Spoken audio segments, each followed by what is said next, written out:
with my setup and displays. How do I make it more eye-catching? How much chain do I order? And what is the best-selling chain? So that is a very good question. So displays and setup is something that even I still struggle with, even 5 years of doing this. It's hard because every event I do is different. There's not one specific thing that I do. When I do a country music festival, I gear all of my stuff more towards a Western look. When I do a motorcycle rally, I do a little more wild and fun and white and black and leopard print. And when I do like Free People, I'll do more of like a boho theme vibe. I try to carry pieces that are really easily can be used over and over and transition in other things. So that way I'm not like constantly running to Home Goods to buy like cool decor. And as much as I love Home Goods, it's just not cost effective for me to keep doing that. So after a while, you will start to build up some things that you can use at every event, and then you just learn how to kind of tweak those things. Couple things I always have with me. One is my retractable banner. And when I made the banner, I had a picture of someone welding a bracelet on someone. So it's like a spark. So it catches your eye when you see it. You're like, what the heck is that? What are they doing in that person's hand? And then it just says, pick a chain, pick a charm, get welded. And then I put a QR code on there so people can easily fill out my waiver. Another thing that I always have is a big sign or banner or something bold that says permanent jewelry or welded on jewelry. This is super important. Everyone, like, yes, we all love our business names and it is cool to have like your own brand, but if your business name, like specifically mine is Fusion, if they saw a big sign that just said Fusion, they're not going to know what the heck I'm doing and they're probably going to walk past me. So it's really important to showcase permanent jewelry. That way when people see it, they know exactly what you're doing or what you're offering, or even the word permanent jewelry. Like, at least people will be like, what is she doing? Piercings? Because I still get asked that all the time. Another thing that I do is I set my welding station closer to the front, and then I put my displays still visible but kind of off to the side. So I'm showcasing welding. When I'm welding a bracelet on someone, or even when I'm just like messing around, playing with my welder, practicing welding rings, clothes, whatever, people walking by are like, what the heck is this girl doing? Like, what the hell is she doing? Why is she doing that? They always stop and watch. Then most likely they get something. So putting your welding up front has made a big difference for me rather than keeping it in the back. Like, yes, it might look nicer in the back, and having it set up in like a comfortable room type of look looks pretty, but it doesn't pull people in. Another thing that I use is neon lights, like just something funny. I have one that says break the rules, and I have another one that says but did you die? And they're bright and people like them, and it like attracts your eye to my booth. This is something that's kind of controversial, and it's something that has worked really, really well for me over the years. Is I do not put out my price menu, and there's multiple reasons why. You go to a jewelry store like Pandora or K Jewelers, they don't have their price menu sitting out. You don't see the price right away. You see the jewelry first. And to me, that's really important. You want your customer to fall in love with a specific chain or charm first. And then when you talk to them about the value of the product and the price, they don't really care what the price is because they are already in love with that piece. What do they need to do to get that bracelet from you is what they're thinking. Another thing, I get a lot of people that will just walk up, price check me, and leave. Like, they'll just be like, they'll look at the sign, see how much it is, and then I will hear them literally say, oh, well, so-and-so does it cheaper. So-and-so does it cheaper. But they're not understanding that, okay, my stuff is 925 sterling silver. It is a thick chain. It's going to cost more money. Like, they're just seeing the price. So I do not put my menu out. They have to ask me for the price. And then it opens the conversation of what I have to offer. I re-weld for free. I warranty my chain, blah, blah, blah. It's real silver. It won't turn you colors.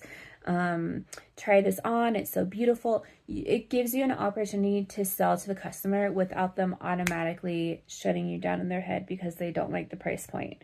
They don't understand the value of it. They haven't fell in love with it. They're just looking at the price, and that will always ruin a sale for me. So I have pulled all my menus down. It has made a huge difference. I prefer to do it that way.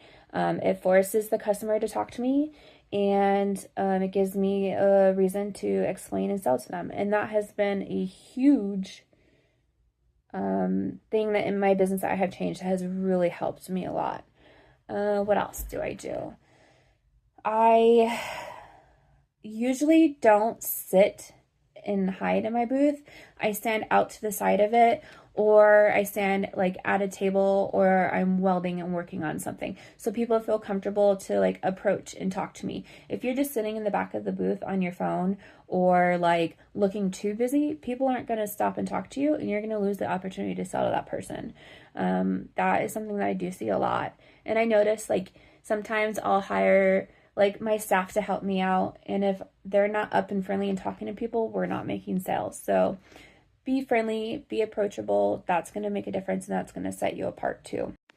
Okay, now when it comes to ordering chains for your events, it really depends on the type of event you're doing. If you're just going to do a farmer's market, you're probably not going to have as much traffic as you would have at like the fair or a music festival. So farmers markets, I usually do like 6 gold and 6 silver. I do tier pricing. So like my thinner chains, I have like 4 different prices. So I have thinner chains, medium style chains, I have enamel chains and snake chains, and then I do like really thick pieces. That is nice because the customer feels like they get an option of price. So like, let's say somebody really likes a thick chain, but they can't exactly afford it this time. But there's a similar style that's slightly smaller and doesn't cost as much. They're likely to buy that one, and they can see the difference in the chains, which makes them understand the price point, and it feels, what's the word? Like they feel like they have like, they can see the value of the metal, I guess, or like the value of the different pieces, if that makes sense. So when it comes to chains, customers get really overwhelmed really fast if you have too many options. So doing 6 gold, 6 silver in a thinner chain, and then I'll do 6 gold and 6 silver in a thicker chain that's more expensive, or I'll keep my enamel chains separate.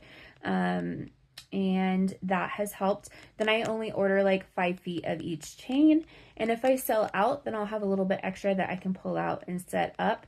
I always, this is, I don't know, I guess maybe another controversial topic. I'll have like a chain that like the heart chain. It is like a really big popular chain, is a #1 seller. So I'll set a little bit out, and then I'll be like, oh, you know what? Like we've sold so much of this today, we're running really low. So if you see it and you love it, I recommend getting it because I probably will sell out of it today. And then I'll always keep a little bit extra underneath.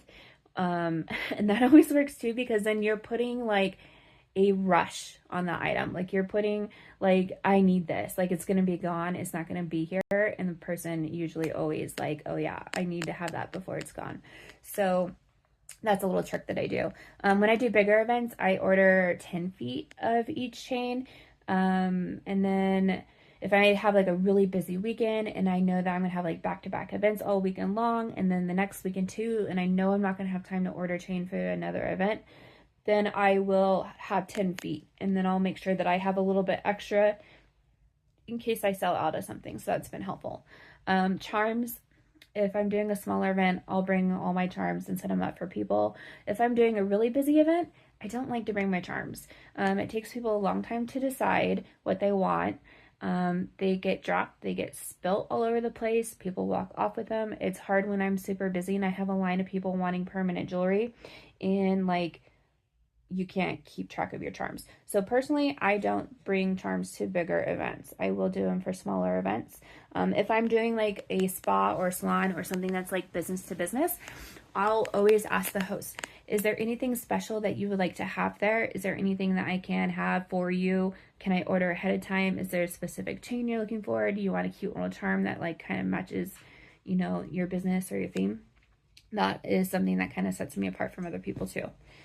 So I hope that helps. And if you guys have any other questions, feel free to DM me, and I'll do my best to get back to everybody and answer Anything that you have been struggling with?